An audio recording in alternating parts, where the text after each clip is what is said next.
The cream-colored envelope sits on my kitchen counter like a bomb waiting to detonate. I've been circling it for hours, running my fingers along its expensive textured surface, tracing the gold calligraphy that spells out my name. The invitation inside is even worse. Thick cardstock dripping with false sincerity, requesting my presence at the wedding of Royce and Helen, my ex and my former best friend. How thoughtful of them to include me. I pour another glass of wine, my third since the mail arrived. The autumn sun streaming through my apartment windows feels too bright, too cheerful for this moment. My phone buzzes again. Probably Gemma, checking if I'm okay. I'm not okay. I'm so far from okay that okay feels like a distant country I once visited in a dream. You have to go, Gemma had insisted earlier. Show them you're above it all. Show them they didn't break you. But they did break me.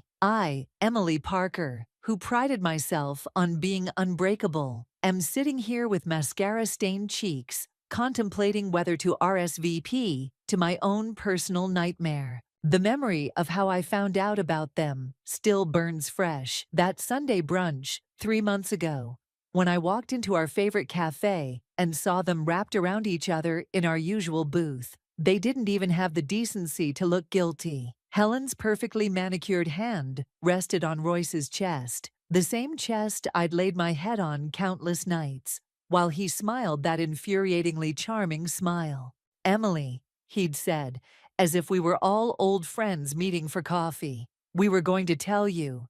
Were you? Before or after you moved her into our old apartment? Before or after you gave her my grandmother's recipe book that I'd left behind?" My wine glass is empty again. I reach for my phone, finally ready to face Gemma's messages. Instead, I find myself staring at a photo from last year's Christmas party. Helen, Royce, and me, all smiles and holiday sweaters. Helen's arm around my shoulders, her face turned toward mine in conspiratorial friendship. Looking at it now, I can see the hints I missed. The way Royce's body angled toward her, the possessive grip of her fingers on my shoulder, marking her territory. The doorbell startles me out of my spiral. Through the peephole, I see Gemma's concerned face, and behind her is that Jasper, Royce's best friend since college. My hands shake as I open the door. "What are you doing here?" Jasper looks uncomfortable, shifting his weight from foot to foot. "Emily, there's something you need to know about the wedding invitation." "I really don't. It wasn't Helen's idea," he cuts in. "Royce insisted. He said." Jasper glances at Gemma, who nods encouragingly. "He said having you there would be the perfect way to show everyone he'd won. That you were just the practice run for his real happy ending." The words hit like a physical blow. Practice run. The room spins slightly, wine and rage mixing into something dangerous in my blood. 6 years of my life reduced to a practice run. Gemma's voice seems to come from far away. "Maybe you should sit down." But I'm already moving, grabbing my laptop from the coffee table. My fingers fly across the keyboard as I pull up the wedding RSVP page. Jasper and Gemma hover nervously as I click accept and type in my response. "One guest, dietary restrictions, none. Special notes, looking forward to toasting the happy couple." "Emily," Gemma says slowly, "what are you thinking?" I close the laptop with a decisive click. The fog of wine and grief has burned away, replaced by crystal clarity. I'm thinking it would be rude to decline such a thoughtful invitation. After all, I meet their worried gazes with a smile that feels foreign on my face. I have so much I want to say to the happy couple. Jasper takes a step back, and I catch something in his expression. Not just concern, but recognition. He knows something about Royce that made him come here today. Something beyond this petty wedding drama. "Jasper," I keep my voice light, casual. "Is there anything else I should know about the happy couple?" He swallows hard, glancing at the door like he might bolt. I should go. But as he turns to leave, I catch his whispered words. "Just be careful. Royce isn't who any of us thought he was." The door closes behind him, leaving me with Gemma and the thundering of my heart. Practice run. Happy ending. Oh, Royce. You have no idea what's coming. I pick up the invitation again, running my finger along the embossed date. 3 weeks. 3 weeks to uncover whatever Jasper is hiding. 3 weeks to plan exactly how I'm going to turn their perfect day into the reckoning they deserve. The wedding venue looks exactly like something Helen would choose. All sweeping staircases and crystal chandeliers. The kind of place that screams old money trying to look older. I'm here for the rehearsal dinner, watching the sunset paint the marble columns gold, while my stomach ties itself in knots. You don't have to do this, Gemma whispers beside me. She's been my shadow all week, ever since Jasper's cryptic warning. We can still leave, but I can't. Not when I've finally started pulling at the threads of Royce's perfect facade. 3 days of careful digging have revealed interesting patterns, unexplained absences, mysterious phone calls, and a company credit card with some very creative expenses. Emily. Helen's voice cuts through my thoughts, sugary sweet and sharp as glass. I'm so glad you came. She's wearing a white cocktail dress that probably costs more than my monthly rent, her smile fixed and brittle. Behind her, Sylvia, her mother and my former almost mother-in-law, watches with barely concealed disdain. Helen. I force myself to smile back. Wouldn't miss it. Though I must admit, she continues, I was surprised you accepted, given everything. The memory floods back unbidden. Not just the cafe betrayal, but the moment 2 weeks later when I discovered they'd been together for months. All those girls' nights Helen had canceled. All those late meetings Royce claimed to have. I'd been so blind. Water under the bridge, I lie smoothly. We're all adults here, Sylvia sniffs. Some more than others, clearly. Helen, darling, the florist needs you. They sweep away, leaving the scent of expensive perfume and judgment in their wake. Gemma squeezes my arm. You okay? Fine. I'm not fine.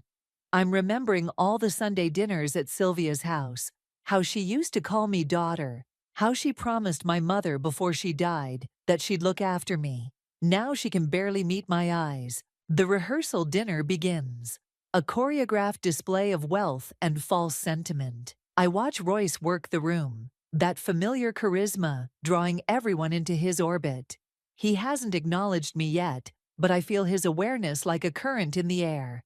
Quite a show, isn't it? I turn to find Nathaniel, one of Royce's business partners, studying me with unusual intensity. We've met at company parties before, but never really talked. There's something different about him tonight. A tension in his shoulders, a careful distance from the celebration. Almost makes you forget what's underneath. He continues quietly. My pulse quickens. And what's underneath? He glances around before leaning closer. Meet me by the garden fountain in 20 minutes. There's something you should see. Before I can respond, he's gone, leaving me with questions burning in my throat. Across the room, Royce finally catches my eye. His smile doesn't waver, but something dark flickers across his face. Possession, triumph, warning. The next 20 minutes crawl by like honey in winter. I make small talk, dodge pointed comments about my single status, and watch the clock. When I finally slip away to the garden, my hands are shaking. Nathaniel is waiting, a manila envelope in his hands.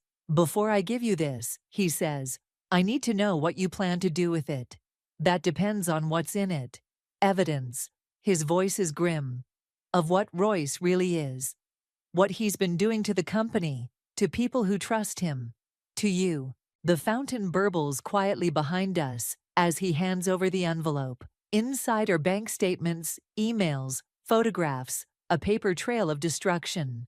My vision blurs as I read, horror mounting with each page. He's been embezzling, Nathaniel explains softly, using the company to fund a separate life. Helen doesn't know, or doesn't want to know.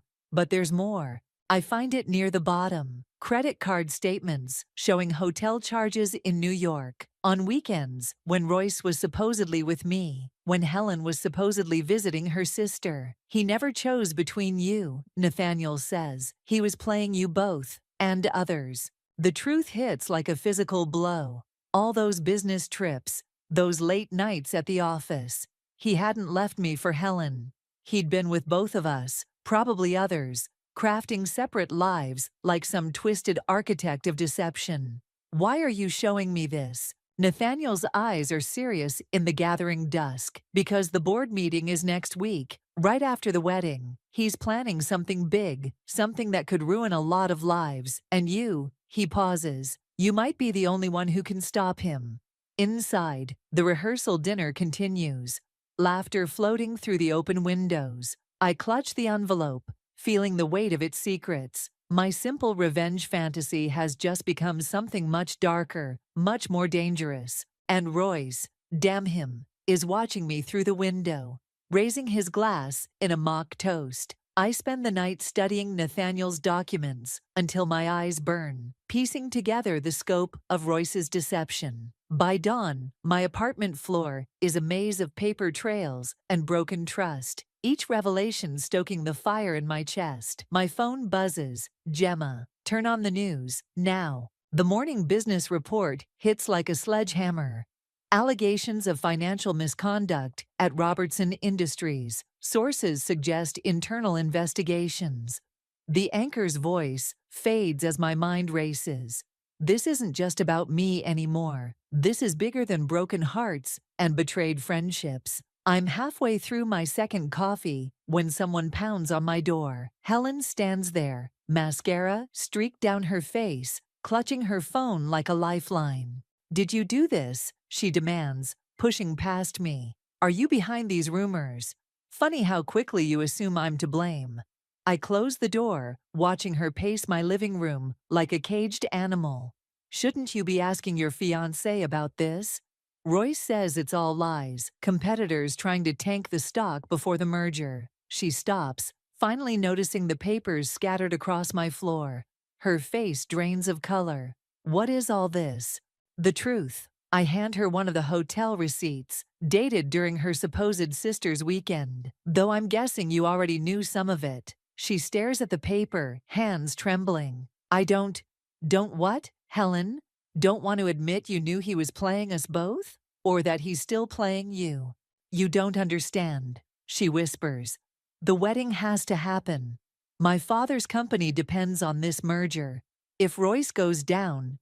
She looks up, and for a moment, I see the friend I used to know. Scared, vulnerable, trapped. "Please, Emily, whatever you're planning, don't." The old me would have softened, would have tried to help.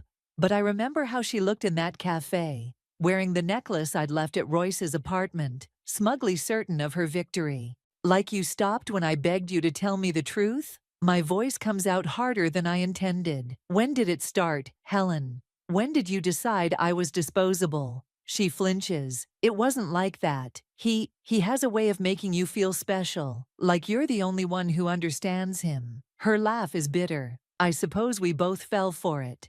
But you stayed, even after you knew about the others." "Others?"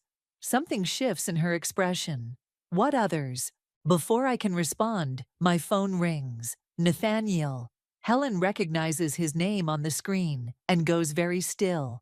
"You're working with him." Her voice rises. "Do you have any idea what he's capable of?" I answer the call on speaker.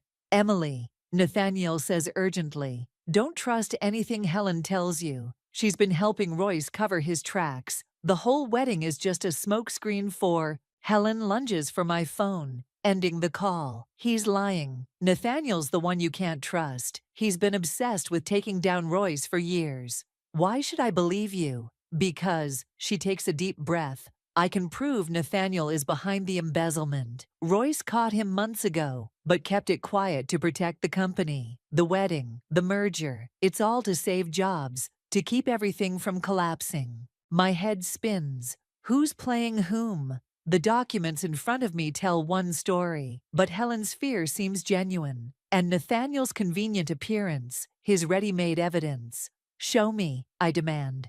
"Show me your proof." She pulls out her phone, fingers flying over the screen. "Come to the office tonight. Everything you need to know is there." She heads for the door, then pauses. "I know you hate me, Emily, but please, Wait until you see everything before you decide who the real villain is. After she leaves, I sit among the scattered papers, trying to make sense of it all. My phone buzzes with a text from Gemma. Just heard from Jasper. Says he needs to talk. ASAP. I text back. When? Now. Says it's about Nathaniel and Helen. Things aren't what they seem. The rage that's been driving me suddenly feels hollow, replaced by a creeping uncertainty. I've been so focused on revenge, so sure of who deserved my anger. But what if I'm just another piece being moved across someone else's board? My phone buzzes again. Royce this time. My finger hovers over decline, but his message preview stops me cold. I know you have the documents, but you don't know the whole story. Someone's going to get hurt, Emily. And this time, it won't be you. I stare at the message, feeling the ground shift beneath my feet. In less than 12 hours, everything I thought I knew has unraveled.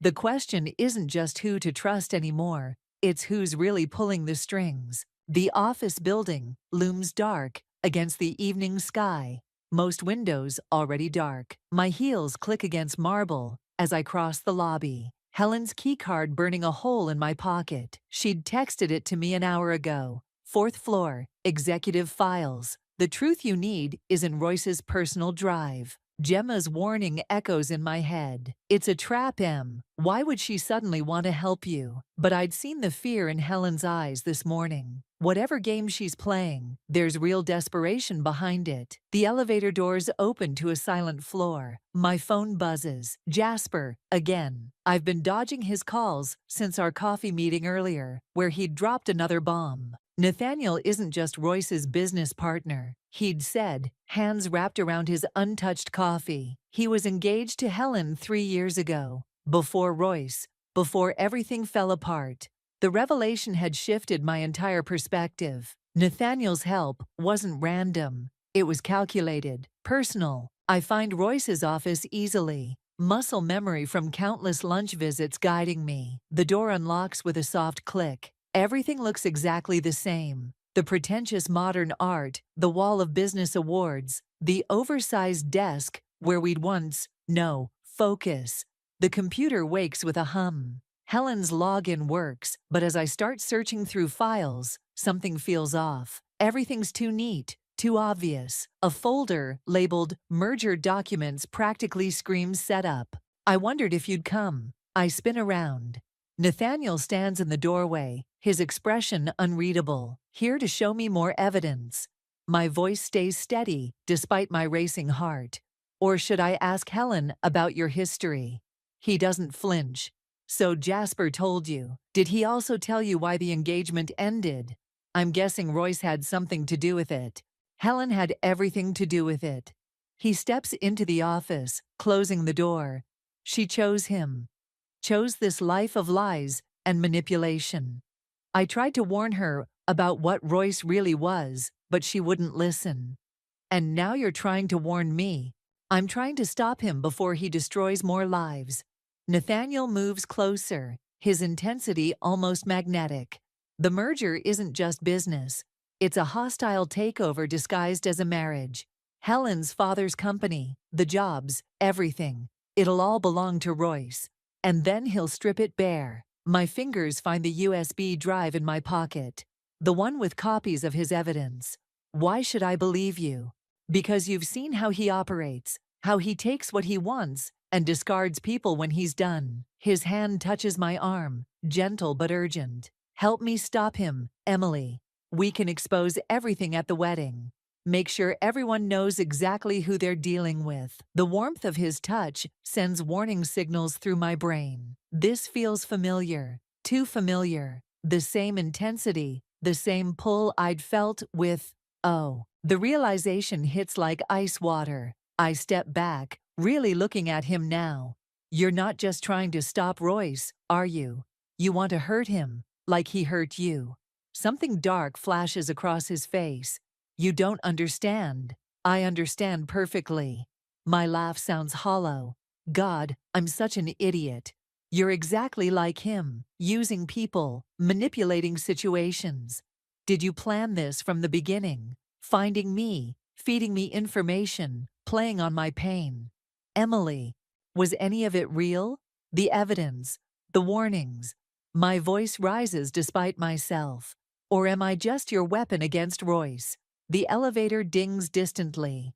Nathaniel's expression hardens. Everything in those documents is true. How I got them, why I shared them, that doesn't change the facts. No, but it changes everything else. I move toward the door. I'm not your revenge proxy. His hand catches my wrist. You can't trust them. Helen, Royce, they're playing you too. Maybe. I pull free, but at least now I know everyone's game. I'm halfway to the elevator when I hear voices, Helen and Royce, getting closer. Panic surges as I duck into a conference room, pressing against the wall as they pass. The board won't wait, Helen's saying. If we don't move now, everything's under control. Royce's voice carries that familiar, confident edge. By this time tomorrow, Emily will have served her purpose. And Nathaniel, well, let's just say his evidence won't matter anymore. Their voices fade, but their words echo in my head. Served her purpose, won't matter anymore. The pieces click together with terrifying clarity. I'm not just caught in their games. I'm running out of time. My phone lights up with a text from Gemma. Found something. About the night Royce left you. You need to see this now. I stare at the message, my heart pounding against my ribs. Whatever truth I thought I was chasing, I'm starting to realize it's much darker than I imagined. And I'm in too deep to back out now. Gemma's apartment feels like a sanctuary after the office, but the look on her face tells me safety is an illusion. She hands me a glass of wine and opens her laptop without speaking. Remember when Royce ended things? She asks, pulling up a video file. How he said he'd fallen out of love gradually, naturally? The wine turns sour in my mouth, hard to forget. This is security footage from his office, 2 days before he left you. She hits play. The grainy video shows Royce at his desk, Helen perched on the edge. But it's Sylvia, Helen's mother, who commands the room, gesturing emphatically.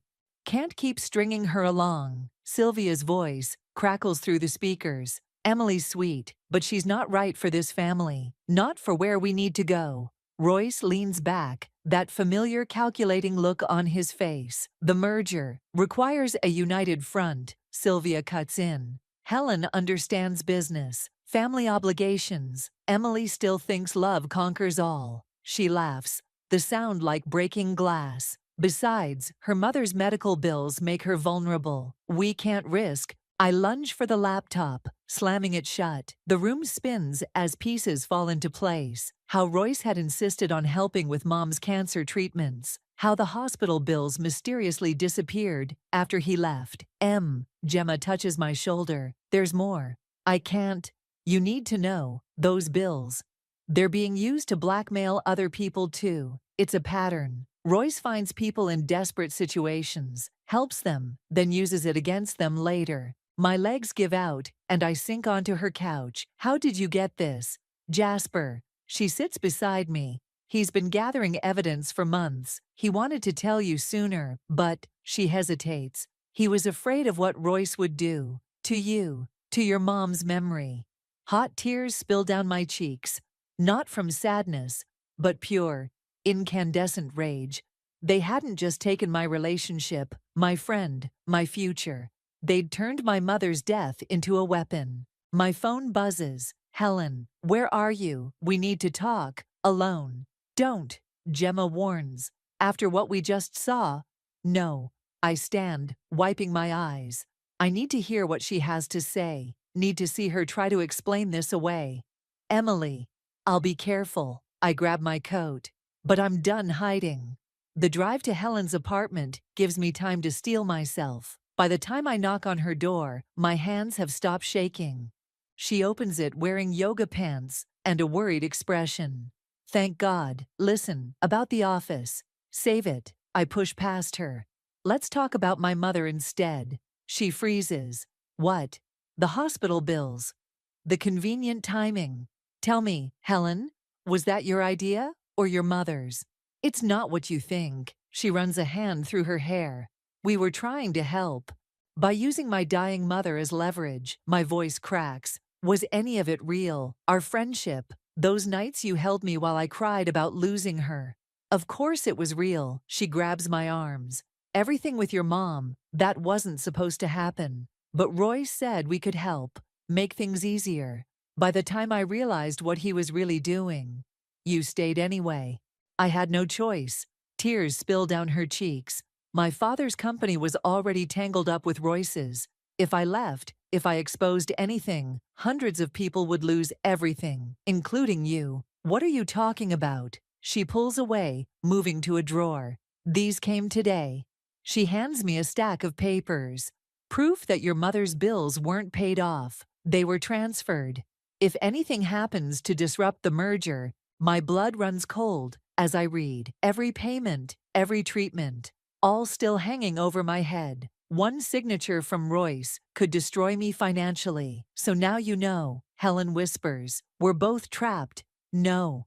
Something shifts inside me, grief crystallizing into purpose. We're only trapped if we play by his rules. Emily, you said hundreds of people would lose everything? I pull out my phone, scrolling to Jasper's number. What if we could prove Royce is the real threat? What if we could show everyone exactly what they're really investing in? It's too dangerous. If he finds out, he already knows we're on to him. But he doesn't know what we know. I meet her eyes. Help me, Helen. Really help me this time. Or are you still choosing him? She stares at me for a long moment, tears drying on her cheeks. Finally, she pulls out her own phone. There's a safety deposit box, she says quietly, with evidence even Royce doesn't know about. But if we do this, she looks up, fear and determination warring in her expression. There's no going back. I think of my mother, of all the people Royce has used and discarded. Good. Because this time, we're playing for keeps. The safety deposit box key feels impossibly heavy in my palm. Helen and I stand in the bank's private viewing room, staring at the metal box between us, like it might explode. Once we open this, Helen whispers, there's no taking it back. My hand shakes as I insert the key. Inside, beneath stacks of documents, lies a single USB drive. Helen's breath catches. I started collecting everything after the first merger, she explains. The way he destroyed that family's company, how he laughed about it later. She swallows hard. I told myself it was insurance. Really, I think I was trying to ease my guilt. Before I can respond, my phone buzzes. Royce. The text makes my blood freeze. Missing something. Check your email. The attachment loads slowly, revealing a hospital document. My mother's final bill, marked, payment due immediately. He's making his move, I say, showing Helen, trying to scare us off. Her phone chimes next. She goes pale, reading the message. He's at my father's office. Says if we don't bring him the drive in an hour, he'll announce the company's bankruptcy. Hundreds of people. We'll lose everything anyway if we don't stop him. I grab her arm. Helen, look at me. This is what he does. He makes us feel responsible for his choices. Tears slip down her cheeks. My father's heart condition. He can't handle this kind of stress. Then let's end it. Today. We rush to her father's office building, the USB drive burning a hole in my pocket. In the elevator, Helen's hands won't stop shaking. Wait, she says as the doors open. I should go first, try to reason with him. Something in her voice sets off warning bells. Helen, please, Emily, let me try to fix this my way first. I watch her walk down the hallway, her shoulders set with determination. Through the glass walls, I see Royce rise from behind her father's desk, his smile sharp as a blade. My phone buzzes. Gemma, where are you? Jasper just told me something huge. Do not trust. The rest is lost. As a hand clamps over my mouth, I'm dragged backward into an empty office, kicking and fighting until I hear Nathaniel's voice. Stop struggling. We don't have much time. He releases me and I spin around, ready to fight. But his face stops me. He looks terrified. Helen's been working with Royce the whole time, he says quickly. The safety deposit box, the evidence, it's all part of their plan. No. But even as I deny it, pieces click into place. Helen's convenient confession, her insistence on coming here. How do you know? He pulls out his phone, plays a recording. Helen's voice, crystal clear. Once she brings the drive, we'll have everything. All her pathetic evidence, all her copies. Royce's laugh cuts through me. And we'll finally be rid of both our problems. Nathaniel's proof and Emily's meddling. All in one neat package. The recording ends, my legs give out, and I sink into a chair, mind racing. The hospital bills. A preview of what they'll do if you don't play along. Nathaniel crouches beside me. But we can still beat them, if you trust me. Why should I? Because unlike them, I have nothing left to lose. His eyes meet mine. They took everything from me. My company, my reputation. But I've spent 3 years building a case against them. Real evidence, not the fake trail they led you to. Through the glass, I see Helen hand something to Royce, the USB drive. His smile widens as he plugs it into his laptop. What evidence? I ask Nathaniel. Proof that Royce and Helen have been working together from the start. That night at the cafe where you caught them? Staged, your mother's bills. They arranged it all, planning to use you as their scapegoat when the merger falls apart. My chest tightens. Why me? Because you're the perfect victim. Someone with just enough connection to both of them to be believable. Just enough emotional motivation to seem unstable. Through the glass, Royce's expression changes as he reads his screen. The smile vanishes. What did you do? I asked Nathaniel. Switched the drives while Helen was distracted. Right now, Royce is reading real evidence, not the fake trail they created. He stands, offering his hand. Ready to watch their world burn? I stare at his outstretched hand, thinking of my mother, of all the lives they've ruined, of how completely I fell for their act. The wedding's tomorrow, I say, taking his hand. What's our play? His smile is grim. How do you feel about giving a toast? Through the glass, Royce is frantically typing, his mask of control cracking. Helen paces behind him, their perfect plan unraveling. Tomorrow I'll stand in front of everyone they've deceived. Tomorrow I'll finally tell the truth. But first, I have a wedding toast to write. The wedding venue sparkles like a fairy tale, all white roses and crystal light. I sit at my assigned table, back corner, practically hidden behind a column, watching Helen float down the aisle in designer white. My hands shake slightly as I smooth the paper in my lap. The words of my toast burning into my palms. Gemma squeezes my arm. You don't have to do this, but I do. Because right now, Royce is standing at the altar with his practiced smile, while Helen's father beams proudly from the front row, unaware that his company's already being carved up for parts. Because Sylvia's dabbing theatrical tears while wearing the necklace my mother left me, the one that disappeared during the move. The ceremony passes in a blur of hollow vows and false promises. During the reception, I watch Royce work the room, charm oozing from every pore. He's already damage controlling yesterday's evidence leak, spinning tales of corporate espionage and vindictive ex-partners. Almost time, Nathaniel murmurs, appearing beside me. Everything's in place. I nod, my throat tight. The USB drive in my clutch contains everything. Not just Royce's financial crimes, but emails proving Helen's involvement. Footage of their planning sessions. Records of every life they've ruined together. The DJ announces it's time for toasts. Helen's father goes first, his voice thick with emotion, as he welcomes Royce to the family. Sylvia follows, her speech dripping with subtle digs about proper matches and social responsibilities. Then it's my turn. My heels click against the marble floor as I approach the microphone. The room falls silent, hundreds of eyes watching as I unfold my paper. Royce's smile doesn't waver, but I see his fingers tighten around his champagne glass. Love, I begin, my voice steadier than I feel, is built on trust, on honesty, on choosing each other, even when it's hard. I meet Helen's eyes. She's gone very still. I've known Royce and Helen for years, watched their relationship bloom, Seen how perfectly they complement each other. Royce relaxes slightly. Helen doesn't.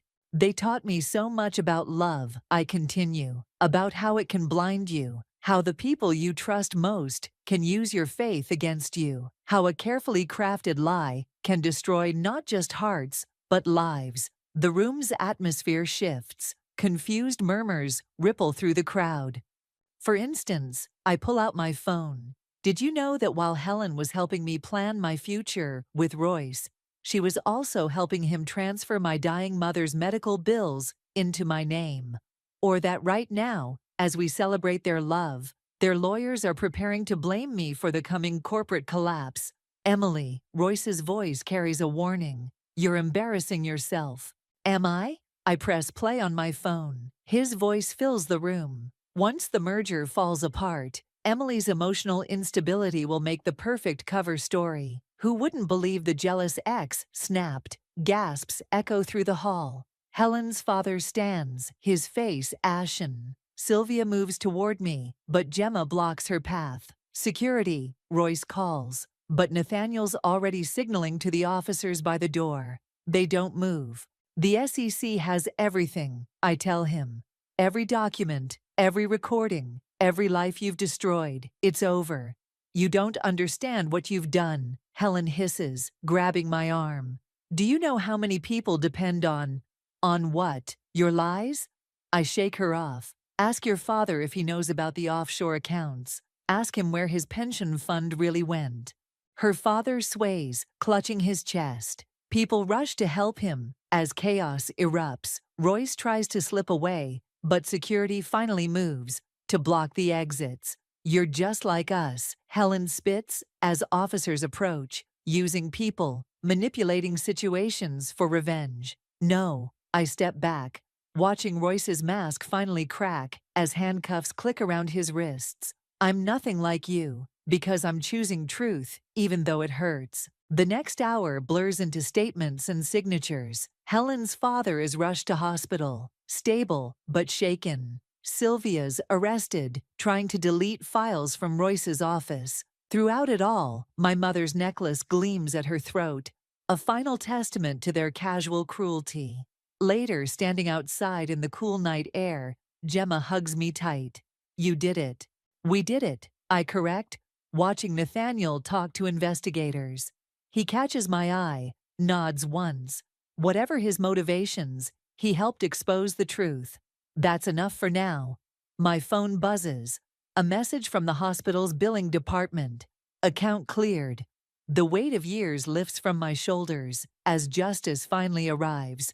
Not with a bang, but with a quiet ding of digital confirmation. Inside, the perfect wedding lies in ruins. But out here, under the stars, I feel something I haven't in years. Free. And that's worth more than any revenge. Dawn breaks over the city as I climb the familiar steps to my mother's favorite spot, a small garden overlooking the harbor. The morning after the wedding, and I haven't slept, can't sleep. My phone keeps lighting up with news alerts, messages, voicemails from people I haven't heard from in years. The necklace weighs heavy in my pocket. After Sylvia's arrest, an officer returned it to me with an evidence receipt. Now, sitting on the same bench where Mom used to read me stories, I hold it up to the rising sun, watching light dance through the pendant. I thought I'd find you here. I turn to see Jasper, looking as exhausted as I feel. He sits beside me, leaving careful space between us. Nathaniel's been arrested, he says quietly. My heart stops. What? The evidence he gave you. It was real. But how he got it? Jasper runs a hand through his disheveled hair. He didn't just expose Royce's crimes. He committed plenty of his own along the way. Did he know, when he helped me, that he'd go down too? Yeah. Jasper's laugh holds no humor. Said it was worth it to watch Royce fall. Guess revenge comes in many forms.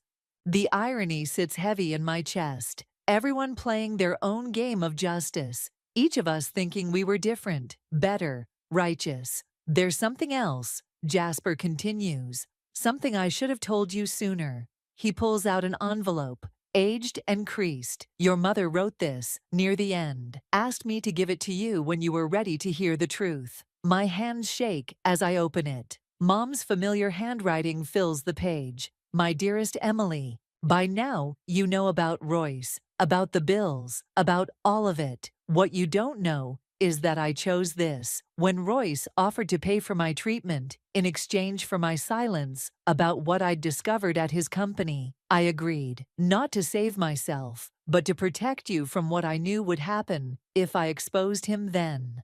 I'm sorry for the burden this placed on you, but I'm not sorry for choosing your future over my conscience. Sometimes love means making impossible choices.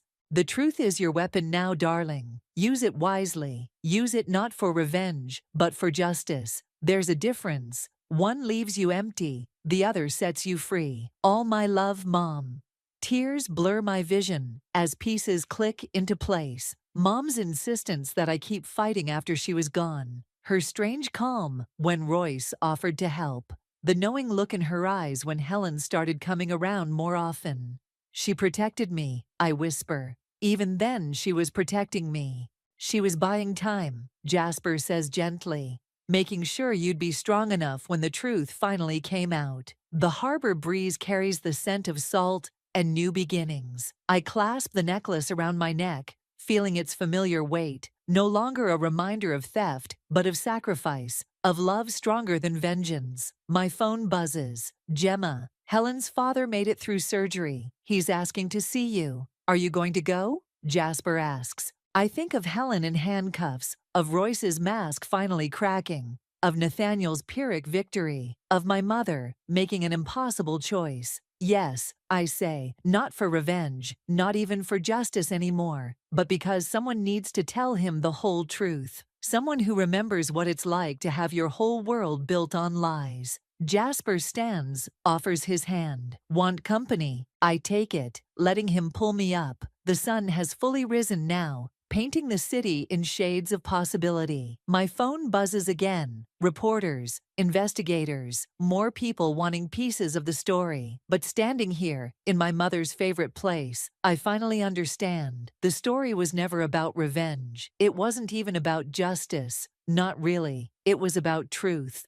The kind that costs everything. The kind that sets you free. I slip my phone back in my pocket. Unanswered. The hospital can wait a few more minutes. Right now, I want to sit with my mother's words, with the weight of her love around my neck, with the understanding that sometimes the greatest act of courage isn't in bringing others down. It's in choosing to rise above. Ready? Jasper asks. I take one last look at the harbor, at the light dancing across waves that keep moving forward, always forward, no matter what tries to hold them back. Yes, I say, I'm ready. And for the first time since this all began, I truly am.